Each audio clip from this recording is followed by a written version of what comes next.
Hello, everybody, and today I'm here to talk about the Underdwellers for Batman the Animated Series. And I gotta say, this is definitely one of the more weirder episodes of the show. I don't think it's bad per se, it's just kind of weird. It's basically where Batman goes up against the Sewer King, who has kidnapped various kids and forcing them to do his dirty work. But when Batman recruits one of the kids after saving him, he does learn about the Sewer King, and he has to put a stop to him. But the main thing about this episode is that the opening is probably one of my favorites in this episode. But other than that, we just get a lot of weird stuff in this. But Batman has to save two kids who are going way too far by playing around on a train. But one of the kids says, if you jump off your chicken. The one kid does jump off, but Batman has to save the other one because he gets stuck to the train. And probably the best line in this episode is, if you play chicken long enough, you'll fry.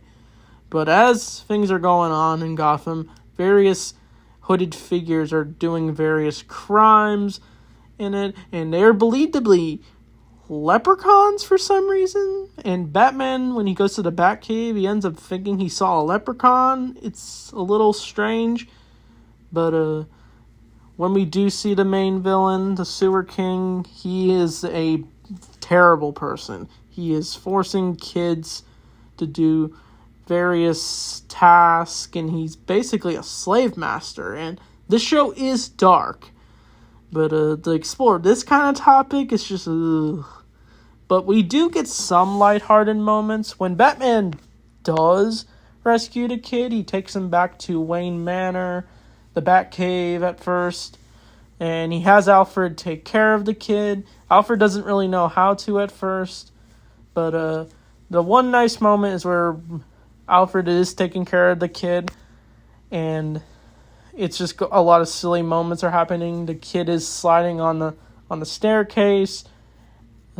Alfred tries to teach him some table manners, but the kid just wants to fool around, and he ends up stealing some of the silverware, and he runs away with it. But things go a little too far when the kid picks up a gun he finds in Bruce Wayne's mansion, but Batman just goes straight up there. But the nice scene is where Batman is reminded of his childhood, of Alfred taking care of him, but it changes when Batman grabs the gun the kid grabs, and he says, "Children do not need to use guns." And this is kind of weird to see this in an episode like this, because there's a lot of shootings that go on in our world right now, and it's terrible, and it's wild that Batman has to say that in this show, and yet things are still bad. So it's like a weird parallel to our future yet to come back then. I don't know if there was like that back in the 90s, but that's a whole different subject. But it's even weirder that Batman has guns in his manner, even though he's very anti-gun. But I guess he has it because he's Bruce Wayne. He has to be the billionaire.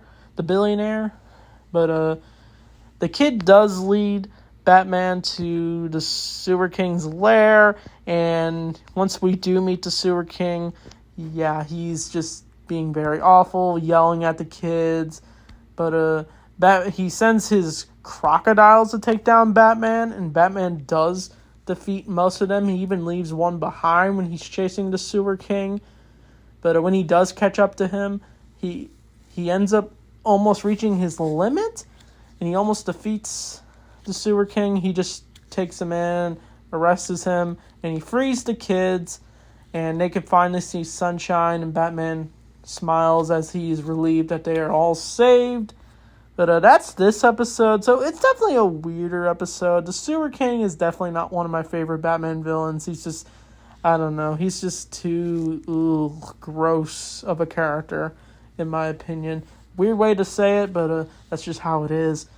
But the next episode is definitely a much more interesting episode. It's the POV episode. That I definitely look forward to talking about.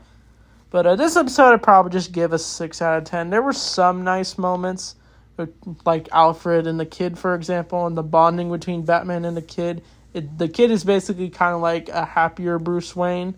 sort of, even though he's gone from, that kid's also going through something terrible. When he goes go through to Wayne Manor, he kind of gets to be a kid again. That's what I mean. But other than that, I don't really have much else to say about this episode. So what do you think of this episode? So that being said, thanks for watching, and I'll see you all next time.